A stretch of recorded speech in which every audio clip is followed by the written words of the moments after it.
অন্তর্বর্তীকালীন সরকার অনেকগুলো সংস্কার করেছে, সংস্কার কমিশন তৈরি করেছে। শিক্ষার কমিশন নাই, শিক্ষার উন্নয়ন কিভাবে হবে তার কমিশন নাই। আর সবচেয়ে বেশি ক্ষতিগ্রস্ত যদি কোনো খাত হয়ে থাকে সেটা হচ্ছে শিক্ষা খাত। তোমরা ভালো বলতে পারবে আমার চেয়ে।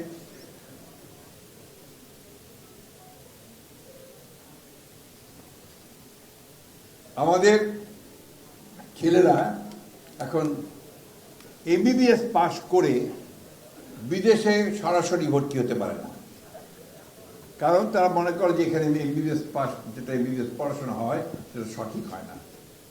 আমাদের ছেলেরা যারা এখান থেকে মাস্টার্স করে যায় বিদেশে পড়ার জন্য যেতে হবে, তাদেরকে আবার ল্যাঙ্গুয়েজ টেস্ট দিতে হয়, বিভিন্ন রকম টেস্ট দিতে হয়, দিয়ে তারপরে তারা যায়।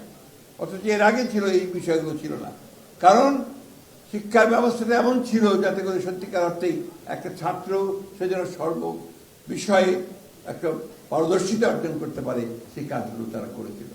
এবং এটাকে কতদূর গুরুত্ব দিয়েছিলেন শহীদ প্রেসিডেন্ট জিয়া রহমান। তিনি মেধাবী ছাত্রদের নিয়ে সমস্ত প্রতিষ্ঠান থেকে তিনি জাহাজে করে সমুদ্র দেখতে নিয়ে গিয়েছিলেন।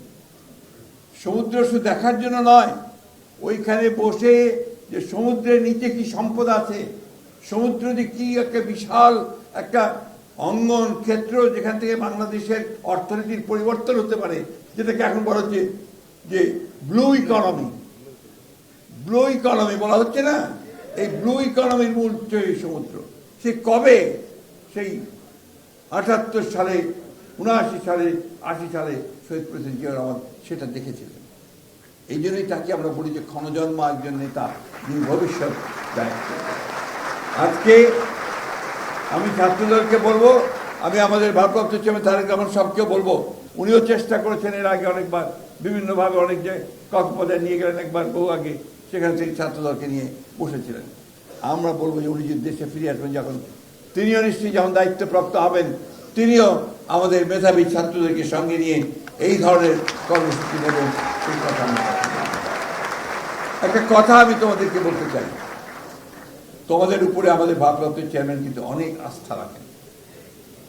আস্থা রাখেন এই জন্যে যে তোমরা হচ্ছে ভবিষ্যৎ, তোমরা হচ্ছে রিক্রুটিং গ্রাউন্ড। বিএনপি তখনই শক্তিশালী হবে যদি ছাত্রদল শক্তিশালী হয়।